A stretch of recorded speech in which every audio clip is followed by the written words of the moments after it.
ചാലക്കുടി നഗരത്തിൽ ഇറങ്ങിയ പുലിയെ മയക്കുവെടി വെക്കാൻ തീരുമാനം. തൃശൂർ ജില്ലാ കളക്ടറുടെ നേതൃത്വത്തിൽ ചേർന്ന യോഗത്തിലാണ് തീരുമാനമുണ്ടായത്. ജനവാസ മേഖലയിൽ പുലി ഇറങ്ങിയ സംഭവത്തെ നിസ്സാരവൽക്കരിക്കരുതെന്ന് പഞ്ചായത്ത് പ്രസിഡന്റുമാർ യോഗത്തിൽ പറഞ്ഞു.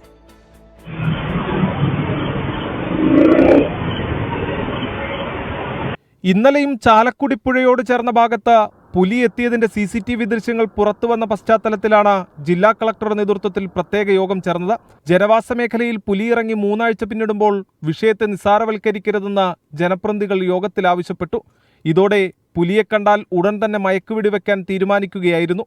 പുലിനെ ഐഡന്റിഫൈ ചെയ്ത് കഴിഞ്ഞാൽ അത് മയക്കുവെടി വെക്കാനുള്ള തീരുമാനങ്ങൾ നമ്മൾ എടുത്തിട്ടുണ്ട്. അപ്പോൾ അതിനായിട്ടുള്ള 3 ഡോക്ടേഴ്സ് നമ്മുടെ ഇവിടെ റെഡിയാണ്. പുലിയുടെ സാന്നിധ്യം കണ്ടെത്തിയ മേഖലയിൽ നിലവിൽ 69 ക്യാമറകൾ സ്ഥാപിച്ചിട്ടുണ്ട്. കൂടുതൽ നിരീക്ഷണ ക്യാമറകൾ സ്ഥാപിക്കാനാണ് തീരുമാനം. ഫോറസ്റ്റ് ഡിപ്പാർട്ട്മെന്റിനോട് തെരച്ചിൽ ഊർജിതമാക്കാനും കൂടുതൽ ടീമിനെ ഉപയോഗിച്ച് ചെയ്യാനും അതോടൊപ്പം തന്നെ ജനവാസ മേഖലയിൽ ഇറങ്ങിയ പുലിയെ മയക്കുവെടി വെച്ച് പിടിക്കണമെന്ന് ആവശ്യപ്പെട്ടിട്ടുണ്ട്. നിലവിൽ 4 കൂടുകൾ സ്ഥാപിച്ചതിന് പുറമെ കൂടുതൽ കൂടുകളും സ്ഥാപിക്കും. പുഴയിൽ കുളിക്കുന്നതിനും നിയന്ത്രണം ഏർപ്പെടുത്തിയിട്ടുണ്ട്.